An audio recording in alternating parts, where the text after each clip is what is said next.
大家好，今天要介绍的是参数涡感涡轮篇。那这里呢，在机械领域里面呢，涡感涡轮是非常经典的一个结构。那今天呢，就是要介绍大家怎么使用 SolidWorks 来建立它呢？那这里呢，我们会运用数学关系式去辅助它，以及说这个零件呢是属于组合式的，所以它在学习的过程呢会比较困难一点。那所以这边在学习的时候会建议你已经使用过 SolidWorks，以及说你已经会了组合件的一个方式，以及还有其他的一些呢，也会建议你先学会，好像是参数的螺纹片，因为我们要画出这样的螺纹出来，以及一个齿轮的键开键的画法。好，那这里呢，我们要用这样的搭配呢，来画出涡感涡轮。那这里呢会介绍的是使用近似画法，那这里还不是一个正确的画法，因为近似画法呢能辅助我们建立出这样的 3D 出来。那通常涡感涡轮呢，会运用其他的软体呢，去辅助它做出一个真实的一个形状出来，或者是说，加工厂它有一些基本的刀具以及做法呢，能做出它来。所以我们在绘制的时候，并不一定真的要画出它真实的样子出来。好，那这里呢，所教导的就是我们要怎么运用呢？动画把它模拟出来。那这里我所教的呢是近似画法，那这里的用途呢就会非常广。那这边呢，有人可能会想说，那我们能不能使用 Toolbox 去用软体自动把它建立出来呢？那这边你如果有兴趣的，你可以去参考SolidWorks Toolbox 篇。好，那这里呢，所教导的是运用 Toolbox 呢，能够帮我们自动建立出齿轮出来。可是呢，有没有发现说，其实那里面呢是没有涡感涡轮的所以这方面是比较困扰的所以今天呢，就带大家来了解说，怎么样呢去建立一个涡感涡轮，而且是使用参数的。所以这一次呢，我们只要建立完之后呢，它就能当范本来使用。那怎么做，我们继续看下去咯。再来要正式进入涡感涡轮的画法。那在进入之前呢，有一个前置作业，这里先给大家看一段动画。好，那涡感涡轮的传动就是这样的形式基本上呢，涡感呢是输入端，涡轮呢是输出端。好，那它比较常用在的是一个减速的机构。那这里呢，我们要怎么做呢？首先呢，我们先开启一个新的档案。那这里我们先要做的呢，就是我们要先去建立数学关系式。那这边呢，我给各位看一下，好，画面上的这个数学式，我们要先建立完。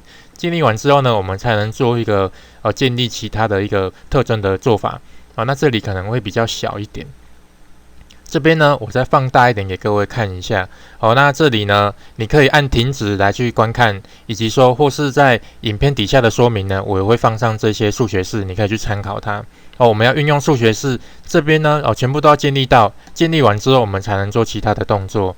那我们来看一下，这里呢会有一些整体变数，变数里面会有一些数值，那数值呢也会有一些好比说计算式等等的，那这一些呢在网络上都是查询得到的那这边不用担心，已经帮您整理好了所以你运用这一些数学式呢，我们就可以来画涡感涡轮。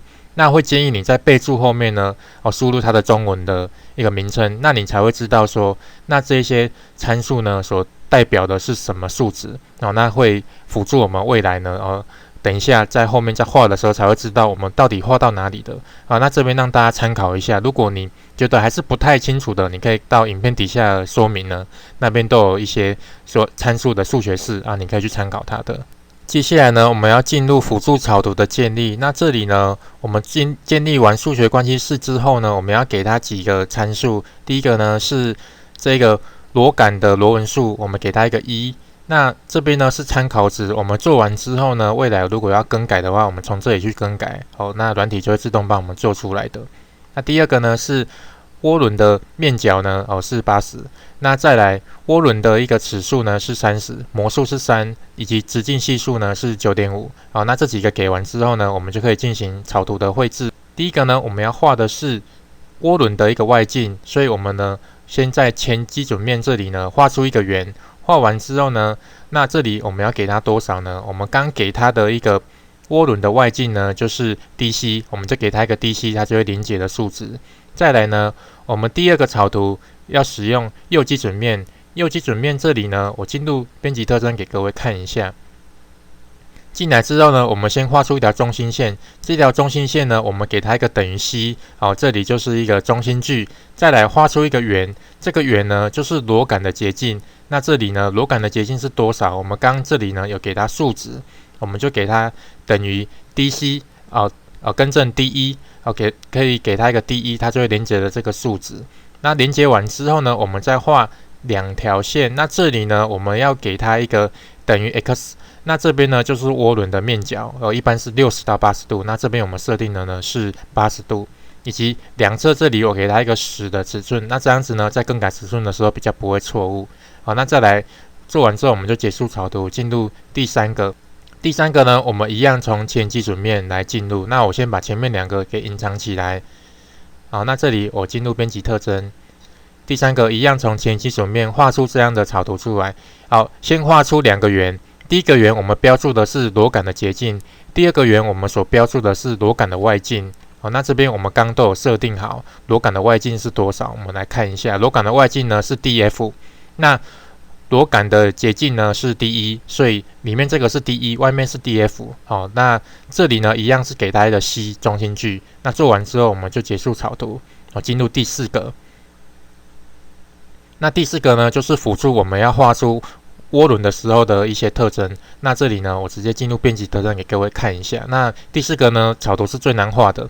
那这里我们要运用第三个草图来辅助它。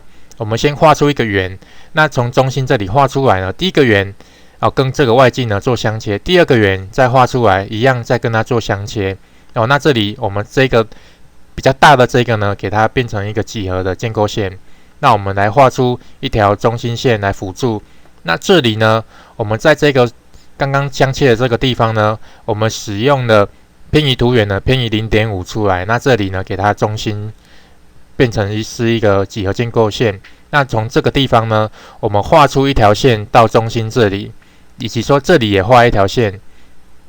那这里呢，我们要画两条线出来，那这里要让它是一个对正的。那这边我们要怎么样去标示这角度呢？那这边我们要建立的是数学式，我们点开来之后，给它一个等于360除以我们的 z。那 z 是什么 ？z 就是我们的尺数，尺数刚刚所设定是30，所以360除以30等于12度。那这边呢，连接完参数之后，这里标注着压力角是20度。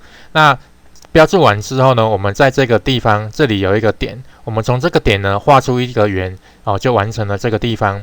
那这里呢，我们再画出一条线，这条线呢是跟这个圆做一个这里有一个点做结合的，那这边也是结合的。那这两条线呢，它是平行的，那平行的距离是 2.15。那我们这里都画完之后呢，我们这边做近摄，那这边就不用画了。近摄完之后，我们在这个点的地方，这里呢是螺杆的捷径以及涡轮的捷径呢，有一个相切的地方，画一条水平线。那在这一个地方也画一条水平线，这里我们要设定的是这一个，我们把它标注出来，等于 d1 除以2。那这边就是我们的螺杆的捷径呢的一半的半径。那这边我们等一下要辅助做出涡杆出来。那这边呢，我们就先做到这里。那这样基本上我们就完成了这4个草图的建立。那各位呢就先做到这里咯。接下来呢要做涡轮的建立。那这里我们先做出涡轮的外径。记得要注意安全哦。那就是草图1，我们运用草图1呢，做出这样的外径。那这里呢，我给它的一个厚度是 28.5， 那给各位参考。你可以去更改它。再来呢，我们要做除料。那这个除料呢，我们就要参考了草图第4个草图。那这边我先给它隐藏起来。那我进入了编辑特征，各位会比较清楚一点。进来之后呢，我们看到这里所给它的尺寸是这样子的。这里参考完之后呢，就把这些我们多余的线呢，给它删除掉，像画面上这样子，我们只留这样的形状就可以了。做完之后呢，我把草图隐藏起来。再来，我们来这两边呢做个圆角。这个圆角呢就留给大家去尝试。这边你可以给它1或 0.5 都可以。做完之后，我们给它环状复制排列。环状复制排列呢，我们要给它30，或是你先随便给它个尺寸。那你这边呢，或是你进入编辑特征或点2下，我们把这里点开，点开之后呢，给它等于 z， 那 z 就是我们的指数，指数的话它就会连结的参数就会给它变成是30。那我们未来呢，在数学式去更改的时候，它也会更改这个指数的。好，那再来呢，我们要做出的是旋转的地方，这里呢，我们就要运用第2个草图呢，把它做出来。那这里呢，给各位看一下它的草图，是这样的，一样，我们是参考的第2个草图呢，来去做一个，我们是用参考图源，参考完之后呢，把一些多余的线呢，给它除掉。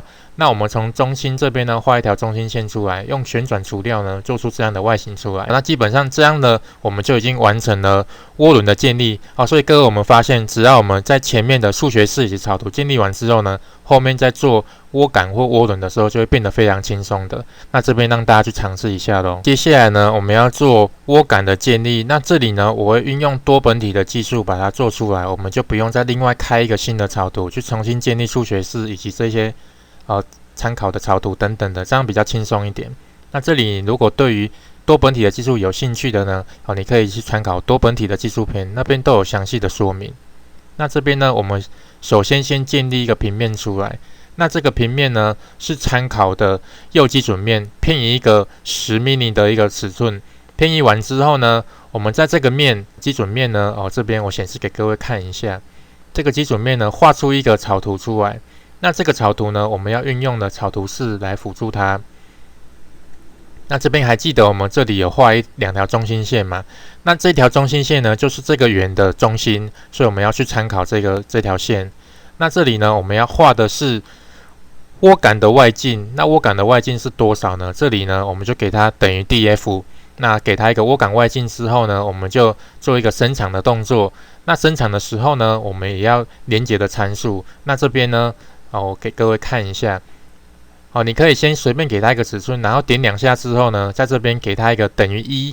那1是什么呢？我们这边刚刚有连结的参数，它就会连结的这一个，我们来看一下1就在这边，就是涡杆的螺旋的长度它这边就有数学式会自动把它算出来。做完这里之后呢，那我先把这一个平面呢，基准面给它隐藏起来，我们就要做出螺旋线了。那螺旋线这个地方呢，我们就是运用这个平面。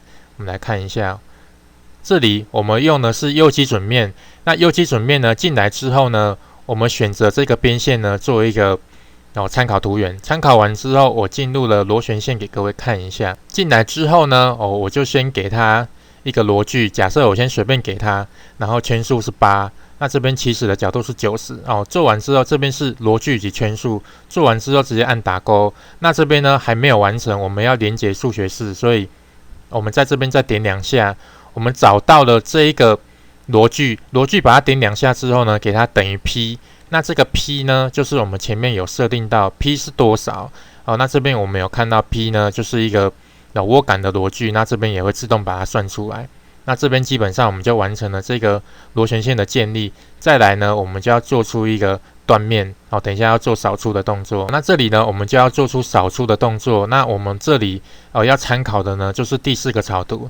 那这里我先让实体的涡轮的地方呢，先把它隐藏起来，这样各位会比较清楚一点。好像这样子。那这里呢，我先正视于它。我们来看一下这个草图是什么。这里呢，一样是参考了这2条线以及这里我们注意到，我们这里要参考的是这一个几何建构线这里。那这边呢，我又把它画一条线上来，然后再画一个弧形。那这个地方呢，我会标注它等于1 P。这边就是螺距那它也是连结的数学式的。那底下这里呢，我让它标注的是什么呢？这边呢，我希望它是高于这个涡杆的外径这样子呢，我们在做扫除除掉比较不会有问题。所以我给它的呢是什么？